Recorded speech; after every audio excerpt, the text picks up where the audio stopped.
Hello à toi et bienvenue dans cette nouvelle vidéo dans laquelle on va parler de stratégie. Pourquoi j'avais vraiment envie de te parler de stratégie aujourd'hui? Tout simplement parce que je vois tellement de personnes autour de moi se perdre dans des stratégies qui ne sont pas les leurs, essayer de copier des stratégies qui ne sont pas les leurs et finir par s'épuiser, finir par être frustré des résultats qu'ils n'arrivent pas à avoir et finissent tout simplement frustré et épuisé. Et c'est aussi quelque chose que j'ai pu vivre moi-même pendant beaucoup de temps où j'allais chercher finalement des stratégies à l'extérieur. Donc j'allais voir des coachs qui me disaient ce qu'il fallait dire, ce qu'il fallait faire, comment je devais le dire, comment je devais le faire. Et en gros, finalement, j'avais vraiment de plus en plus le sentiment de suivre des injonctions sur ce que je devais faire, comment je devais le faire, etc. Et perpétuellement, j'allais chercher des réponses à l'extérieur, en fait. Parce que le prix à payer, en fait, euh, d'écouter des gens qui vous disent quoi faire et comment le faire, c'est qu'en fait, vous vous déconnectez de qui vous êtes, vous vous déconnectez de votre spontanéité et vous finissez par entrer dans des cases et finalement à devenir juste une pâle copie et un copier-coller de la stratégie de la personne que vous êtes allé voir. Donc si vous allez voir un coach pour lequel telle stratégie a marché, en fait souvent il va vous apprendre à faire la même stratégie que lui. Parce qu'en fait, lui il va se dire c'est la stratégie qui a marché pour moi, du coup je vais vendre cette stratégie à des centaines de personnes ou des milliers de personnes et ça va marcher pour eux. Sauf que en fait, on comprend bien rapidement que ça peut pas être aussi simple que ça et que s'il suffisait d'avoir une stratégie unique et de la copier-coller, de la calquer à 1000, 2000, 10 000, 100 000 entrepreneurs pour que ça marche, ce serait beaucoup trop simple. Et ouais, ce serait beaucoup trop simple. En fait, tout le monde pourrait réussir, entre guillemets, dans l'entrepreneuriat. Et j'aimerais vraiment te donner un exemple parallèle pour que tu captes à quel point euh, c'est c'est fou de penser comme ça. L'exemple que j'ai envie de te donner, c'est par exemple l'exemple de la musculation, parce que du coup, moi, je m'entraîne depuis pas mal d'années en musculation. Et c'est un peu comme si tu prends deux personnes, tu prends deux personnes, donc qui sont différentes, forcément. Elles ont une histoire différente, un vécu différent, un objectif différent, une morphologie différente, une génétique différente. Bref, elles sont complètement différentes. Et c'est comme si ces deux personnes-là, en fait, tu leur donnes exactement le même programme de musculation et le même programme de nutrition. C'est-à-dire que, admettons que ces deux personnes, elles aient le même nombre de calories par jour, elles aient le même programme d'entraînement, elles aient le même temps de sommeil, etc. Je pense que là, comme ça, quand je te le partage, tu peux capter que ces deux personnes, même si elles ont toutes ces choses-là et qu'elles font exactement la même chose dans leur journée, elles n'auront pas du tout le même résultat, tout simplement parce que ces personnes-là ont une génétique différente, voilà, sont différentes en fait. C'est juste deux humains avec leur unicité, leur identité, et donc leur donner le même programme de musculation et de nutrition ne peut pas les amener au même résultat.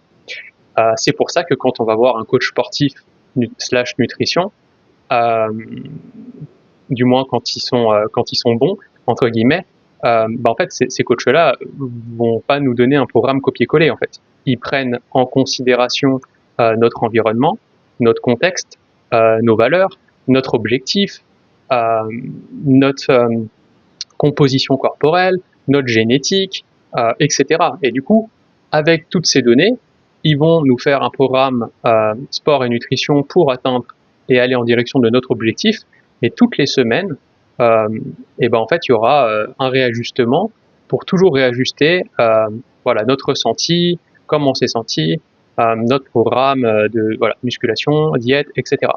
Et en fait, c'est exactement pareil dans le business. En fait, vous pouvez pas vous dire telle personne a eu tel résultat avec telle stratégie, et donc je vais acheter chez cette personne-là, je vais copier sa stratégie et ça va marcher. Parce qu'en fait, la stratégie, c'est juste un amplificateur de qui vous êtes. Donc, et c'est important de comprendre le qui vous êtes.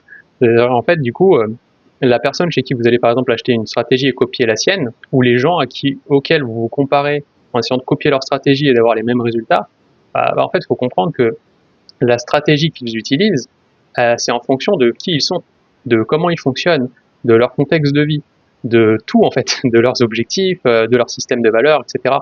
Donc, si vous essayez de commencer à copier leur stratégie, ça peut pas marcher en fait. ça peut tout simplement pas marcher. Et ce que je vois chez énormément de personnes, c'est à quel point du coup elles finissent par s'épuiser, et forcément elles finissent aussi extrêmement frustrées parce que finalement elles font exactement la même chose que ces personnes-là, et elles ont pas un millième de leur résultat. Donc ça peut être vraiment frustrant.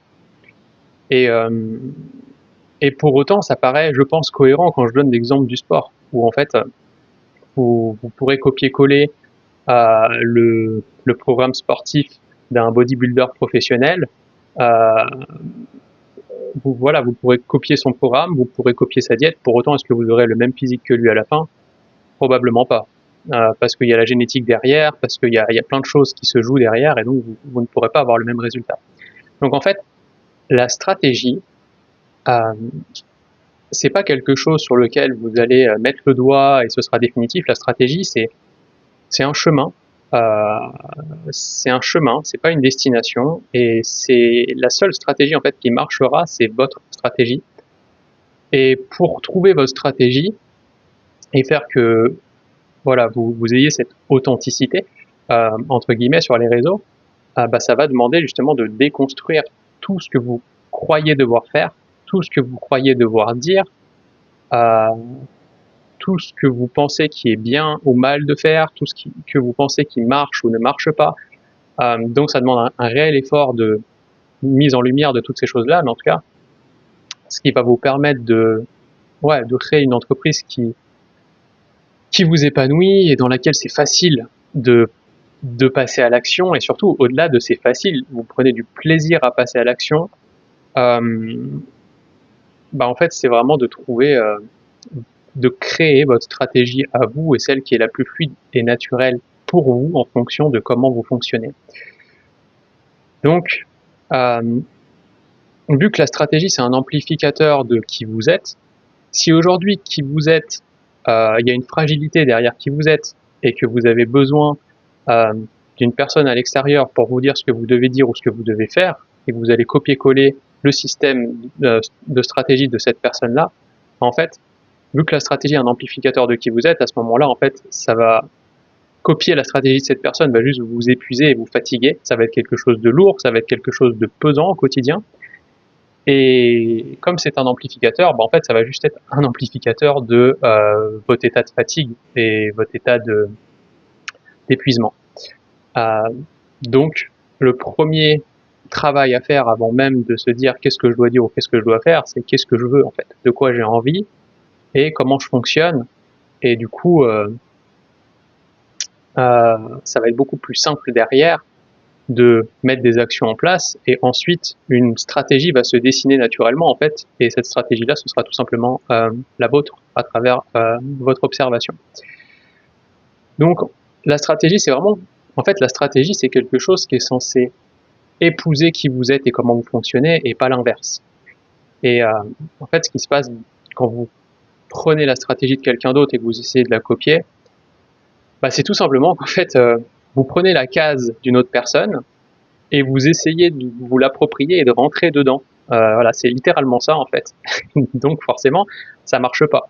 Quand on essaie de faire passer un triangle dans un rond, ou quand on essaie, quand on est un poisson et qu'on essaie de grimper à un arbre, forcément ça va pas fonctionner, ça va finir par devenir épuisant, et on va finir par croire qu'on a un problème, qu'on est dysfonctionnel, et qu'on n'est peut-être pas fait pour être entrepreneur. Même moi, ça m'est arrivé de me poser ce genre de questions au moment où j'essayais de copier des stratégies, alors qu'en fait, oui, je suis fait pour être entrepreneur, oui, je suis au bon endroit, mais forcément, si je commence à essayer de calquer la stratégie d'une autre personne et à mettre son costume, voilà, c'est vraiment l'image qui me vient là, c'est à mettre le costume de cette personne-là, et à commencer à porter un masque en faisant quelque chose qui n'est pas moi, forcément, il va y avoir un décalage entre qui je suis et ce que je fais, et ça va créer une espèce de conflit interne à l'intérieur de moi qui fait que ça crée une forme de souffrance, une forme de lourdeur, une forme d'épuisement, et sur le long terme, c'est juste pas tenable en fait. Vous pouvez tenir un costume ou un masque quand tout va bien, mais quand tout va aller mal, parce qu'il y aura des moments où ça ira mal, où ce sera challengeant, hein, c'est pas le monde des bisounours, l'entrepreneuriat, et en fait à ce moment-là, le masque va tomber, le costume va disparaître, et ça va être très difficile de porter ça. Et Voilà, pour traverser ces périodes, en fait, le plus simple, ce sera justement d'avoir votre stratégie à vous, dans laquelle c'est relativement spontané, relativement fluide et naturel. Et donc forcément, à ce moment-là, vous aurez plus l'impression que c'est un effort, et même dans les moments difficiles, vous pourrez tenir votre stratégie parce que c'est pas quelque chose qui vous demande un effort insurmontable. Voilà ce qui me vient pour cette vidéo sur la stratégie. Donc comme d'habitude, c'est parti dans tous les sens, hein. J'ai pas vraiment de structure, j'ai quelques notes devant le nez, mais sans plus. Donc voilà, vraiment gardez en tête cette image du sport et de la nutrition. Voilà, vous pourrez faire exactement la même chose qu'une personne, vous n'obtiendrez pas les mêmes résultats parce que ce qui a marché pour un ne fonctionnera pas pour l'autre, parce que vous êtes unique et c'est plutôt une bonne nouvelle. Donc trouvez ce qui vous fait plaisir. Voilà, j'aimerais vraiment ajouter un truc, c'est qu'en fait, euh, l'entrepreneuriat, créer une entreprise, finalement, c'est 2 à 3 gros piliers. Et en fait, une fois qu'on a juste compris les piliers, le but, ça va être d'aller danser, entre guillemets, dans ces piliers et trouver sa façon à soi de remplir ces piliers. Ces piliers, c'est simple. C'est quoi? C'est vous rendre visible. Donc, voilà, il y a le pilier visibilité, je me rends visible, je me rends visible. Et on pourrait dire le pilier vente. Et le pilier vente, ça peut être juste, en fait, parler de ce que vous faites. En fait, donc en gros, c'est je me rends visible à un endroit, que ce soit du présentiel ou que ce soit du en ligne, et je parle de ce que je fais, que ce soit du présentiel ou en ligne. Ça peut être l'un, l'autre ou les deux. Moi, j'ai les deux, par exemple, dans mon activité, parce que j'aime le présentiel et j'aime le en ligne. Et du coup, en fait, une fois qu'on a compris que créer une entreprise, c'est juste ça, c'est juste me rendre visible aux yeux d'autres personnes et parler de ce que je fais, et ben en fait, c'est beaucoup plus facile de créer une stratégie. Parce que du coup, vous vous dites plus, ah, mais il faut que je dise ça, ou je dois faire ci, ou je dois faire ça, ou il faut que, voilà. Il y a plus de manière de faire, en fait. C'est juste, vous avez une infinité de possibilités de faire, vous avez une infinité de réseaux différents, vous avez une infinité de manières différentes de faire, et ensuite, c'est juste essayer toutes les manières, sous toutes les formes, et à chaque fois revenir à, ok, qu'est-ce qui m'a procuré le plus de plaisir, où est-ce que c'était le plus facile pour moi, et qu'est-ce que je décide de garder, et qu'est-ce que je décide de lâcher et de ne pas garder. Et en fait, c'est là en fait que juste en faisant ça, vous allez pouvoir commencer à créer une stratégie qui est l'extension de qui vous êtes, qui est l'extension de comment vous fonctionnez, qui est l'extension de ce que vous voulez transmettre au monde, et pas juste une pâle copie de ce que vous avez pris à l'extérieur et qui vous appartient pas. Voilà pour cette vidéo. Je pense que j'ai fait le tour. Ça me tenait vraiment à cœur de la faire parce que je vois tellement de gens s'enfermer. En fait, créer une entreprise où ils veulent être libres, mais finalement finir par se renfermer dans une prison et recréer leur propre prison en s'appropriant des choses et des stratégies qui ne leur appartiennent pas. Et donc, en fait, on se renferme juste dans une nouvelle case. En fait, c'est comme si on avait quitté... alors, je vois pas le salariat comme une case, en tout cas, j'ai plus cette vision-là du tout. Mais en tout cas, c'est un peu comme si... voilà, ce que je vois, c'est... Ah, j'ai quitté la case du salariat, par exemple, où je me sentais être dans une case. Hein. Encore une fois, c'est qu'un ressenti. Il y a des gens qui sont très libres dans le salariat. Mais je, je quitte la case du salariat pour sortir des cases et faire de l'entrepreneuriat, mais en fait, je retourne dans l'entrepreneuriat et je répète exactement le même schéma en prenant la stratégie d'une autre personne qui n'est pas moi, en essayant de rentrer dans sa case à lui, et du coup, je recrée une case en fait, et je re-rentre dans une case et je revis exactement la même souffrance que je vivais avant. Et c'est pas le but en fait. Quand on dit entrepreneur, le but ça va être j'aime pas garder le mot case, c'est pas pardon, c'est pas un terme qui me parle, mais ça va être de créer votre propre case à vous en fait. Et en fait que personne d'autre pourra copier-coller parce que c'est la vôtre. Et vous aurez pris le temps en fait de créer cette case, mais dans laquelle vous vous sentez libre, dans laquelle vous vous sentez bien, dans laquelle chaque jour que vous passez dans votre entreprise, en fait, vous vous sentez épanoui et même les jours où c'est dur, eh ben vous savez pourquoi vous faites ce que vous faites, vous aimez votre stratégie, vous aimez ce que vous faites, et donc c'est vraiment important de comprendre cette nuance. J'espère que cette vidéo aura parlé, j'espère que cette vidéo aura résonné pour toi. Euh, Comme d'habitude, je te mets tous les liens pour travailler avec moi en description. N'hésite pas à me dire voilà ce qui a le plus résonné en commentaire, ça me fera toujours super plaisir de te lire, de te répondre, etc. Et sur ces belles paroles, je te souhaite une très belle journée, un très bon week-end et je te dis à très vite pour une nouvelle vidéo.